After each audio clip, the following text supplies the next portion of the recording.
a trigger puller. Police say you're a trigger puller. Is that true?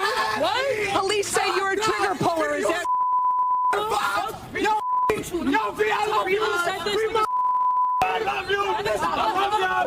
We're here at a secret undercover location in the Bronx where NYPD detectives are getting ready to launch a manhunt for nearly 24 gang members wanted for serious felonies, including murder. It's a Lisa Evers exclusive. It's before dawn on Wednesday, but NYPD detectives from the Gun Violence Suppression Division, called GVSD for short, are joined by detectives from Bronx precincts and warrant squads for this important mission.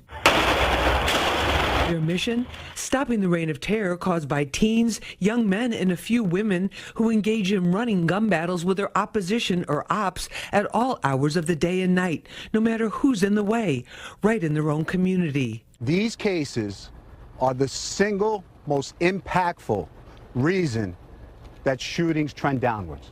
The targets are 20 members of the Slattery gang based out of Slattery Playground in the Fordham section of the Bronx. If you come around from 2 on, that's when it fills up with all the gangs. Investigators say they're responsible for more than a dozen shootings and attempted murders. It's almost like they were competing with each other to see who could shoot more times. The Slattery crew, also known by other names like Slaughtery and S-Block, allegedly took aim at their main opponents or ops, other young people, for no good reason. Investigators say the hatred is fueled by inflammatory disses about murdered ops and drill raps posted on social media. That's aspiring drill rapper Nate Benz, who police say is one of the gang leaders. The average age of the case subjects is 20. Teen girls are trigger pullers too, like the shooter in this video, says Deputy Inspector Craig Edelman. They're shooting at each other with a yellow school bus filled with kids in between them. Making the community safe again is their passion and purpose.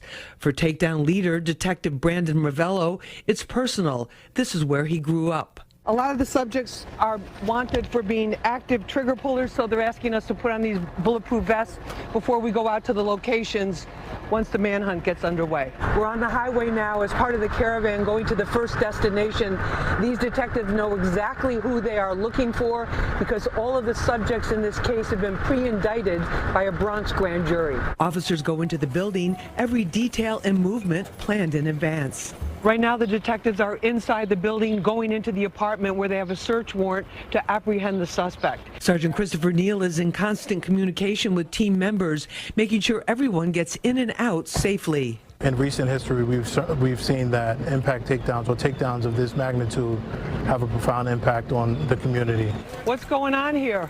I love you, babe. A female suspect who's 8 months pregnant is brought out in handcuffs from an apartment.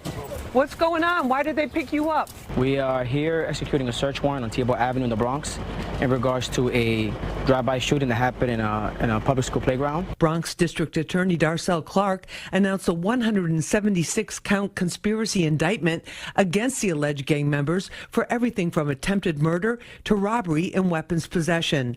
More than a dozen guns were recovered, including some from the takedown. We're going to stay at this no matter what, no matter how long it takes. We are laser focused on making sure that we keep the public safe. They are absolutely firing bullets without remorse or regret and without regard of anybody that's around. This is one of the most violent crews that I've seen. You made our streets, our communities into a battlefield, and there's no excuse for that. The team members believe their efforts are a step forward in making people feel safe again. Today, I think, is a victory for the community. Anytime you have a gang that claims a territory inside of a park where children play, it has all the potential for tragedy. So you're not a trigger puller? No, I don't pull no triggers. Now, as bad as it looks, all the defendants are presumed innocent until proven guilty. Keep in mind that everyone accused in this case is under the age of 25. Many of them are just 20 years old or less. And the defendants are found guilty of these crimes. If that happens, they could spend more than a decade, sometimes